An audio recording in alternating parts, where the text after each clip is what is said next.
sedikit sekitar setengah jam terkait dengan kepemimpinan di organisasi Dinas Kesehatan. Ini kursinya banyak tapi orangnya sedikit ya. Nah, tapi tidak apa-apa, masih lumayan ada 4. Karena saya pernah sekali seminar gitu, pesertanya habis ya kan. Nah, terakhir tinggal 1 masih dengarkan, wah saya senang sekali. Terus saya sampaikan kepada beliau, wah Ibu terima kasih ya masih mendengarkan saya. Beliau bilang, maaf Pak, saya sebetulnya pembicara berikutnya gitu aja. Habis ya. Ya, jadi kali ini kita ingin sedikit mendiskusikan mengenai kepemimpinan. Penting sekali kepemimpinan karena apa? Karena ini adalah kunci utama keberhasilan Dinas Kesehatan. Jadi kalau Ibu dan Bapak bertanya-tanya, sebenarnya Dinas Kesehatan itu bisa hebat karena apa gitu? Saya ingin memastikan kepada ya. Jadi Bunda Bapak, gambar ini menunjukkan apa? Bahwa ini kemampuan kepemimpinan itu berbanding lurus dengan kinerja Dinas Kesehatan. Ya, jadi kemampuan kepemimpinan ini berbanding lurus dengan kinerja Dinas Kesehatan. Artinya apa? Artinya jika kepemimpinan ini 1 sampai 10 ya, itu Ibu dan Bapak levelnya paling tinggi, maka Dinas Kesehatannya pun akan maju. Ya. Nah, kalau Bapak dan Ibu nilainya 5, Dinas Kesehatannya nggak bisa 10. Dinas Kesehatannya pasti juga maksimal 5. Nah, ini konsep yang kita akan gunakan. Jadi kita tidak cerita, oh ini karena negaranya Indonesia, oh ini karena sistem kesehatannya seperti ini, oh ini karena SDM saya seperti itu, oh ini karena budgetnya seperti itu. Enggak. Ya, tanggung jawabnya ada di Bapak dan Ibu semuanya. Wah, kira-kira gimana kalau seperti ini? Ini kan memang sesi sengaja disampaikan setelah makan siang gitu ya, supaya Bapak dan Ibu semangat ya. Nah, gimana Pak? Setuju enggak Pak kira-kira? Setuju ya? Nah, ini sudah dibuktikan berkali-kali.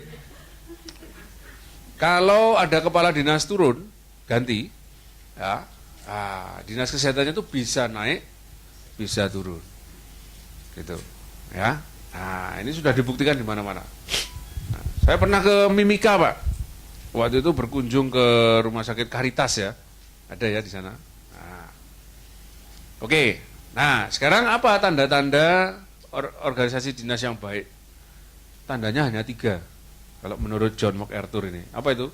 Oh ini cendera matanya saya geser dulu ya, nanti ini untuk door prize Pak ya, ini ya.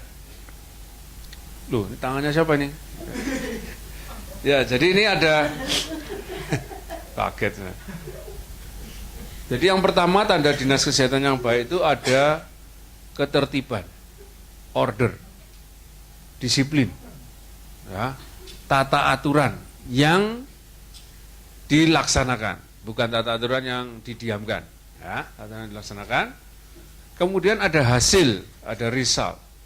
Hasil apa? Hasil yang terkait dengan semua program-program yang sudah dicanangkan di Dinas Kesehatan.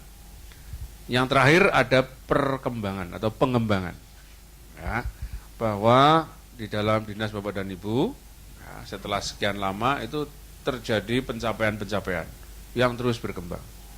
Nah, ini yang disebut sebagai keberhasilan seorang pemimpin. Jadi yang pertama sederhana sekali, disiplin.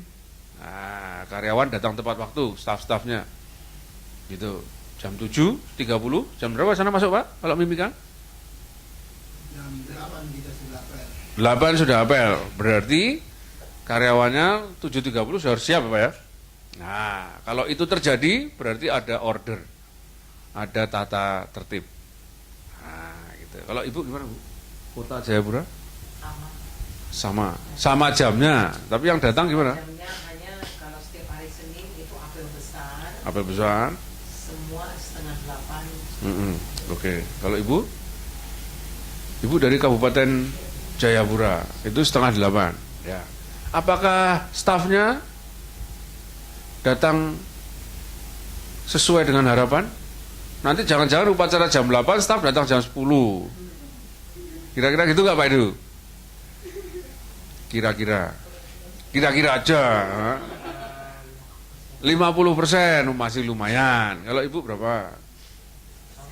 Sama ya? Oh sama ya, satu anu ya? Enggak, saya mau konfirmasi, jangan-jangan ibu bilang 90% ya. Kalau kota gimana Bu? Berapa? Kota karena kalau tergantung ya, kalau minggu pertama itu wali kota yang pimpin itu biasa. Oh ya, betul. Ya bisa sampai penuh. Penuh ya, hampir 99%. Minggu kedua itu tinggal Turun. panggil, ya 80. Oh ya. Kalau minggu keempat itu biasanya tinggal asisten. Iya, 60. 60. Nah, Tapi memang ada kompensasi kan dipotong URP-nya. iya, betul. Agak lumayan ya. Nah, itu penting Bu. Harusnya gini Bu, Ibu usul ya, Pak Wali datang minggu keempat. Kenapa minggu pertama rajin? Tanggal muda. Nah, orang rajin kan? Nah, jadi Pak asisten aja di terakhir-terakhir itu tanggal tua. Nah, orang males-malesan harus Pak Wali ya, sehingga nanti bisa konstan ya. Itu penting sekali. Kenapa? Karena order ini adalah modal pertama untuk perform ya. Gimana kita mau nyuruh staff kalau dia datangnya jam 12? Gimana kita mau nyuruh staff kalau kita sudah duduk, sudah siap dengan perintah, ternyata mereka tidak ada. Ya kan? Nah, itu yang pertama. Yang kedua, hasil. Kalau Mimika kira-kira keberhasilannya apa, Pak? Terakhir-terakhir ini.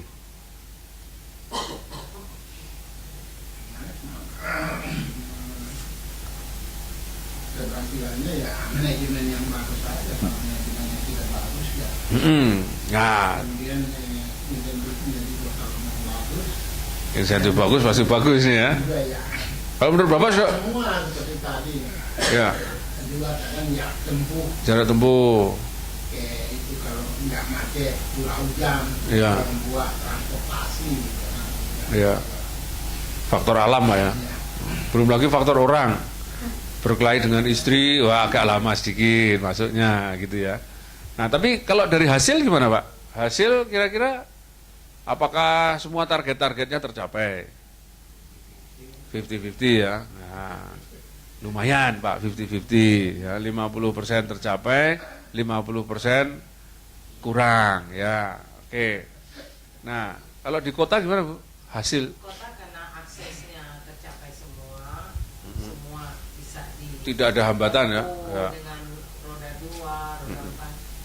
Kalau uji kami 100%. 100%.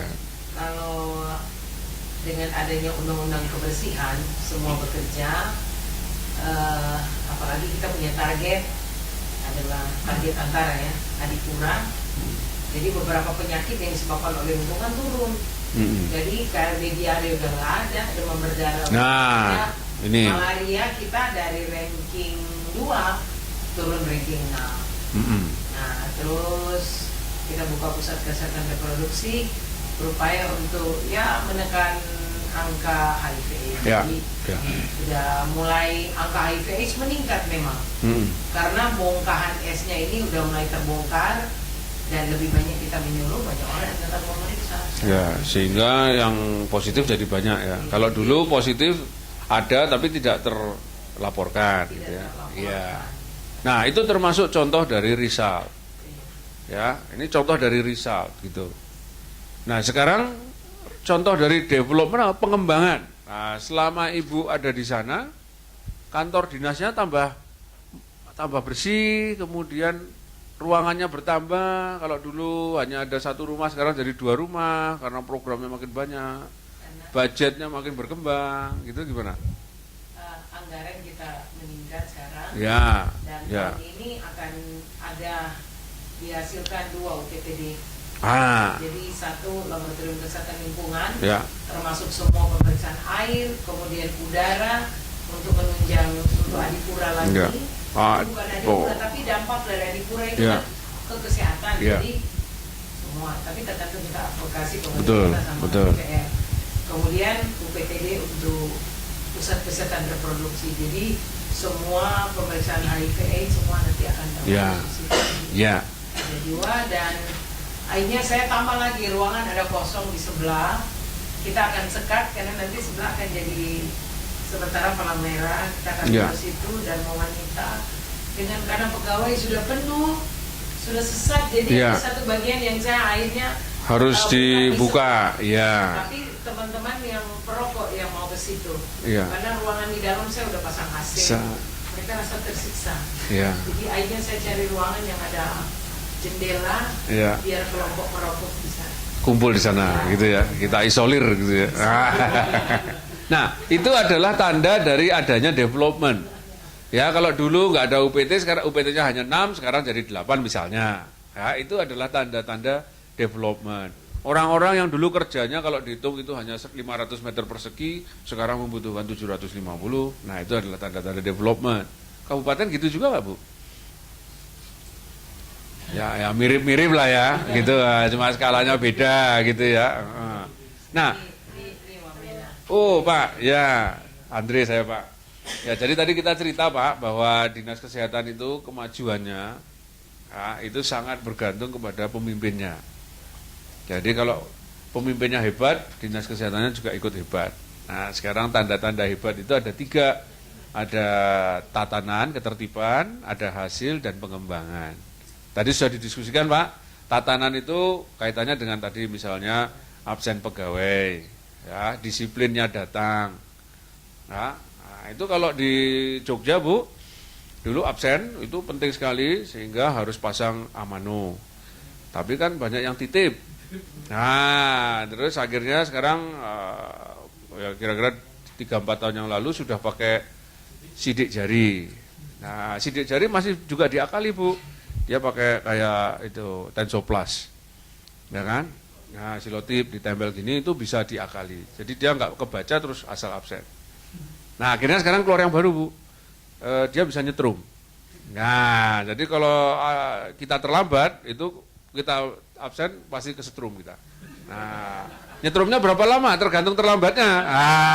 Gitu. Kalau sampai 10 menit ya 10 menit gitu. Gitu ya. Itu kenapa? Karena pentingnya disiplin. Ya, pentingnya disiplin sehingga diciptakan alat-alat itu. Nah, tapi kalau di tempat lain kok kita nggak lihat, ya. Mereka cukup asal Bapak atau Ibu Kepala Dinas sudah duduk atau berdiri di depan, wah, ini semuanya sudah berjalan dengan rapi. Seperti kapten kapal. Ya, kapten kapal itu tidak perlu pasang amano, ya, anak buahnya sudah tahu kapan dia harus datang. Gitu, ya. Nah, kemudian hasil. Tadi menarik dari Ibu disampaikan bahwa pencapaian programnya bagus sekali. Tadi apa Bu? Angka malaria, ya. Kemudian HIV berhasil dibongkar. Yang dulu under reporting sekarang sudah normatif. Nah, ini adalah hasil. Yang terakhir pengembangan. Ya, jadi di tempat beliau kantornya sudah makin luas, orangnya sudah harus disebar kemana-mana. Nah, ini bentuk dari pengembangan. Nah, jadi dari cerita ini kita menyingkirkan semua faktor. Ya, tadi faktor alam, faktor nasib, faktor uang, ya, untuk kemajuan dinas kesehatan. Ya, jadi kemajuan dinas kesehatan ini faktor utamanya adalah kemampuan leadership kepala dinas. Nah, ini penting ya. Nah, kita pakai konsep ini, gitu. Kita pakai konsep ini untuk tadi membantu Bapak dan Ibu mencoba mengembangkan kemampuan atau kapasitas kepemimpinan. Mungkin sampai sini ada pertanyaan Ibu Bapak?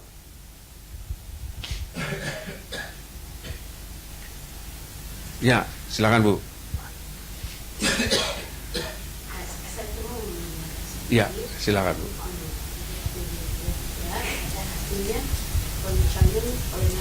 Meningkat, ya, itu indikator normatifnya, betul. Ya. Ya.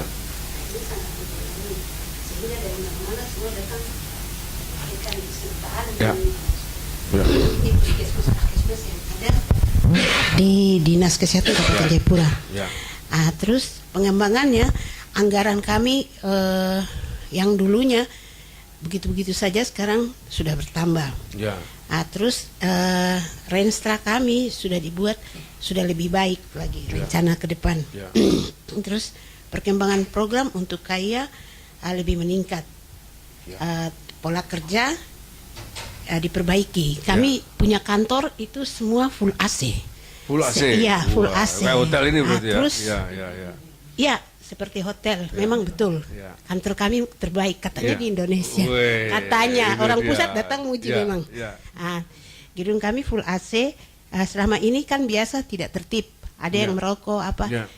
Setelah Bapak Kepala Dinas tegaskan bahwa merokok tidak di ruangan, Ya. harus di luar. Merokok Dan saya tidak di ruangan dan menyebabkan kanker Ya, potensi gitu ya. iya, Ya, betul. kepada yang lain. Ya. Sehingga pekerja-pekerja yang perokok ini mereka kalau mau merokok memang terpaksa harus di luar.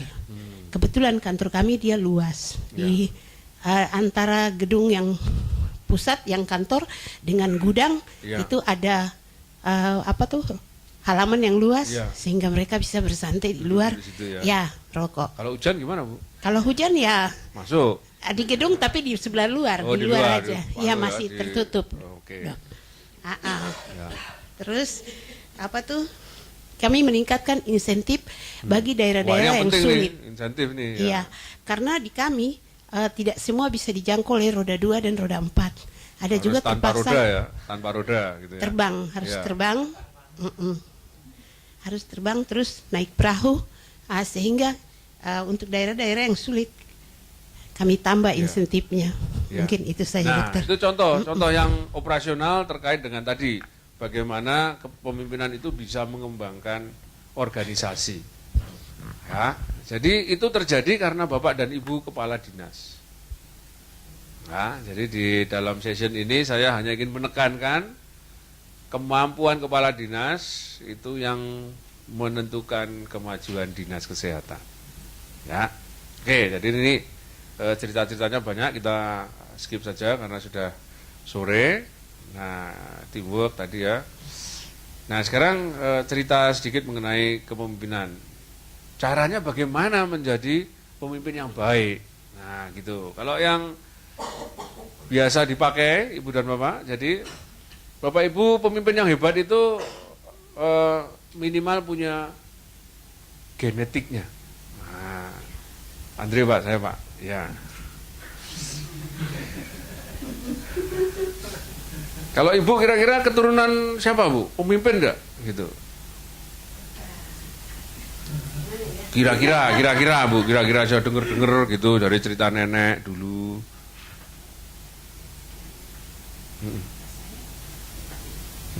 Nah, ada kepala PU. Sebelumnya kakek kepala suku. Nah, ya kan? Nah, ketahuan nih, berarti sudah modal 1, Bu, lumayan Bu, 1. Pak Edu gimana? Ada nggak nih gennya? Ada, ya Ibu. Bapak saya angkatan laut dan dia kapten Kok, nah, apalagi ya, sudah ketahuan Bapak. Kalau di Jogja sini, teater. Wah, ini ya kan? Nah, sudah pas, Bilang raja-raja. pas gini ya. Kalau Bapak? Tidak ada apa-apa, kepala keluar. Belum tentu, Pak. Karena kan cerita 3 generasi di atasnya. Gitu ya. Nah, oke, nggak apa-apa kalau Bapak. Kami tua. Nah, itu kan modal dasarnya. Jadi, Bapak dan Ibu di sini, kecuali beliau, ya, mungkin beliau juga nggak ngerti ya mungkin ya, karena di atasnya kan kita berapa generasi gitu, Pak ya. Ini modal yang penting adalah genetik. Ya. Nah, ya kan. Jadi kalau kita sudah punya modal itu, nah ini sudah suatu kesempatan besar menjadi pemimpin yang hebat. Tapi kalau seperti beliau misalnya, waduh, saya kok nggak ada keturunan ya. Ini masih ada satu lagi, pelatihan. Ya, dilatih supaya menjadi pemimpin yang hebat. Nah, jadi itu bisa. Nah, kemudian yang terakhir caranya gimana? Kita membuat situasi ya, supaya bisa jadi pemimpin. Nah, atau bahasa politiknya itu kudeta, gitu ya. Nah, sehingga untuk jadi pemimpin itu caranya 3. Kita ini di sini nggak diajarkan kudeta, bukan. Jadi gimana Pak? Iya, betul. Kontingensi, Pak, itu ya. Jadi Bapak Ibu kalau punya gen bisa jadi pemimpin yang hebat, atau dilatih seperti ini bisa jadi pemimpin yang hebat, atau terus kalau nggak punya gen, nggak pernah dilatih ya tadi menciptakan kondisi supaya jadi pemimpin yang hebat. Nah, itu dia. Ya. Nah, tapi kualitas kepemimpinannya juga terbagi jadi 3. Ya, orang yang punya satu-satu ini ya pemimpin biasa gitu. Pemimpin tapi biasa.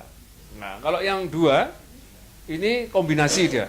Dia punya 2 dari 3. Wah, itu agak lumayan. Ya, pemimpin yang luar biasa. Nah, kalau yang terakhir, yang special one ini, dia punya 3-tiganya. Nah, ini kalau di Indonesia contohnya Soekarno yang paling jelas. Ya kan, karena beliau kan ningrat, ya, terus behavior, sekolahnya tinggi, IR zaman dulu. Nah, nenek saya cuma SR, ya, sama R-nya cuma beda huruf depan itu udah jauh sekali, ya, nah, beda sekali. Soekarno, ya, dan dia bisa menciptakan tadi, kudeta, ada Belanda, Jepang, ya kan, nah, ini dia, ini contoh, ya, yang paling hebat. Oke, nah nanti Bapak Ibu yang mana tinggal dinilai sendiri, ya, nggak usah disampaikan di sini. Ya, nanti malam dipikirkan gitu ya. Saya yang mana ya? Tapi saya merasa Bapak Ibu dari feeling saya ya. Ini Bapak Ibu minimal ini punya 2. Ya.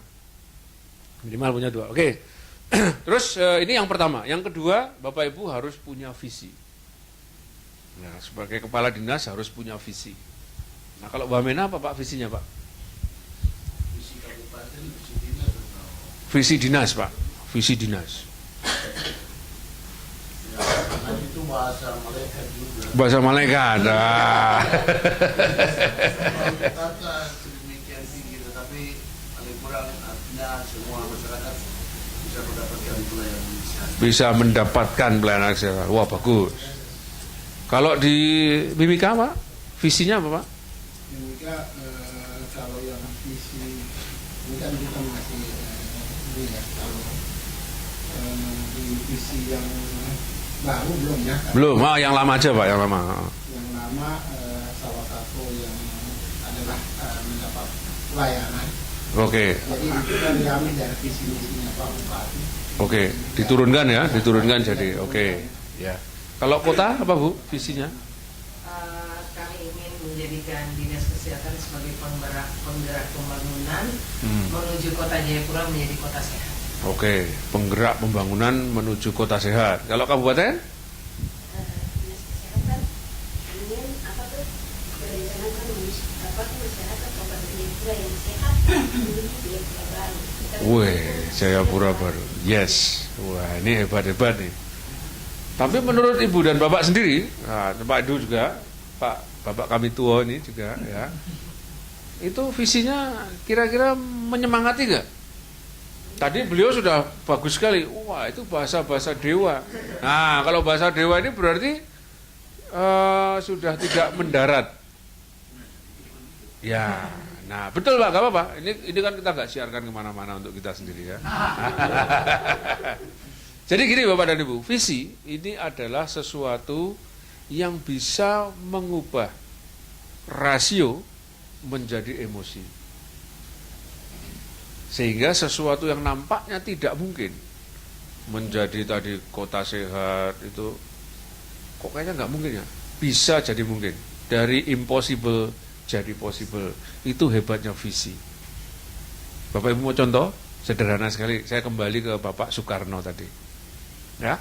Pak Soekarno itu visinya cuma sederhana Pak, merdeka, hanya merdeka. Apa yang terjadi? Tentara kita yang kurus-kurus itu, kurus ya, kalau bahasa sekarang slim ya. Nah, yang kurus hanya bersenjatakan bambu runcing. Bambunya juga bukan bambu yang untuk lomba itu Bu, lurus, enggak, itu yang berkelok-kelok, kalau dilempar malah kena temennya, wong dia miring gini ya kan. Ya. Jumlah tentaranya sedikit, tidak terlatih, tapi bisa melawan Belanda, senjata lengkap, orangnya lebih sehat, makanannya keju, jumlahnya lebih banyak. Secara rasio, tidak mungkin tentara kita bisa menang. Ya, Tapi dengan visi merdeka, wah orang berkobar semuanya. Rasionya hilang jadi emosi. Melihat temannya ditembak, keluar darahnya, itu dia bukannya takut mati, malah ingin mati.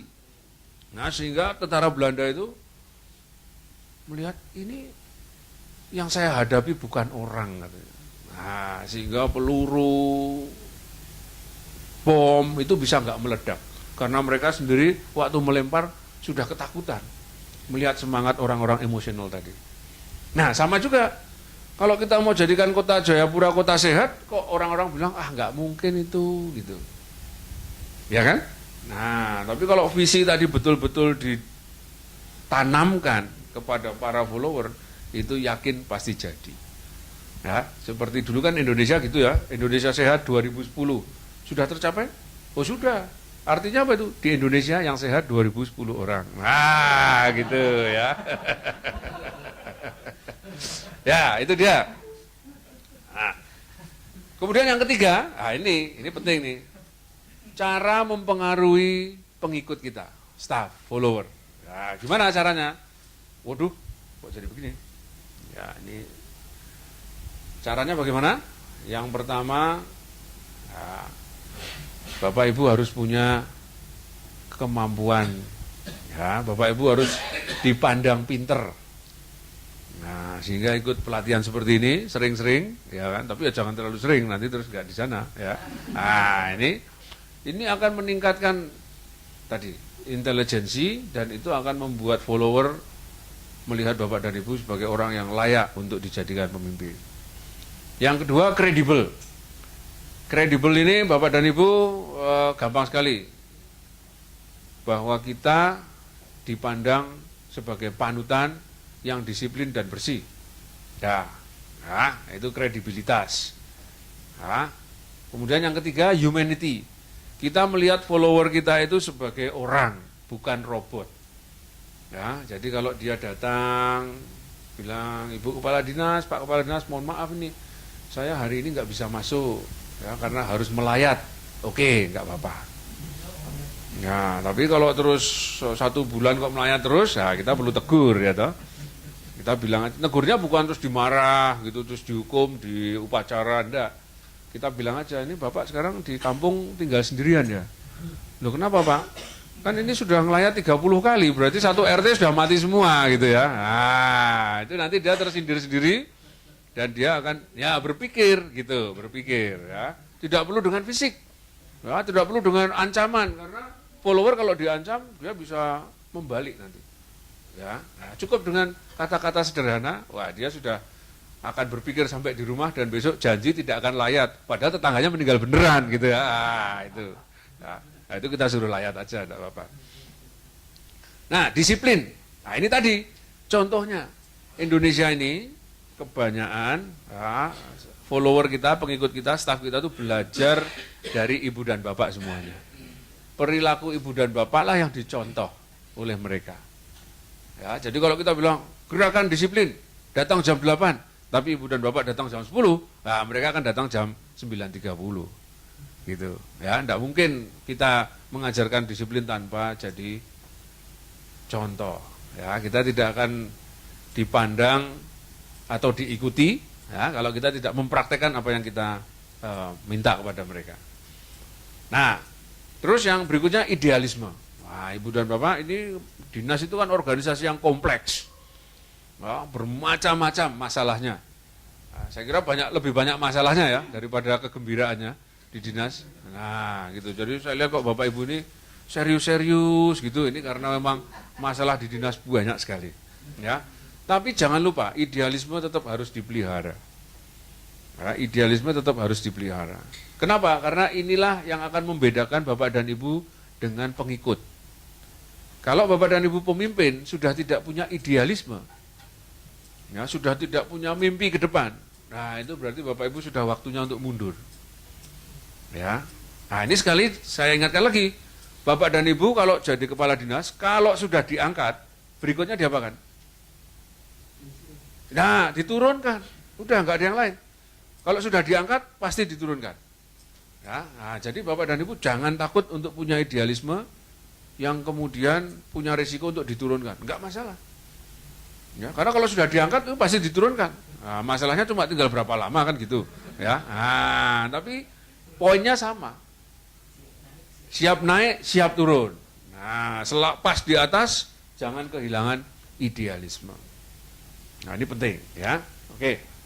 Berikutnya, Bapak Ibu harus bisa mengambil keputusan. Nah, untuk memutuskan itu, ternyata menurut para pakar, ya, namanya Simon, dia bilang, untuk menjadi pengambil keputusan yang baik, kita harus gunakan pemikiran, tapi juga harus action. Ya, jangan hanya dipikir terus. Ya. Nah, sekarang pertanyaan untuk bapak-bapak dan ibu-ibu semua di sini. Kalau nomor 1 artinya apa? Artinya di dalam mengambil keputusan kita pikirkan, pertimbangannya banyak dan banyak action yang kita buat seimbang. Ya. Kalau nomor 2 ini banyak berpikirnya, sedikit actionnya, sedikit keputusan yang kita ambil. Ya, kalau nomor 3 ini banyak actionnya, sedikit mikirnya. Tabrak dulu urusan belakang, gitu ya. Nah, nomor 4 ini yang paling parah, tidak pernah mikir, tidak pernah action. Nah, sekarang pertanyaannya, Pak Edu, yang mana?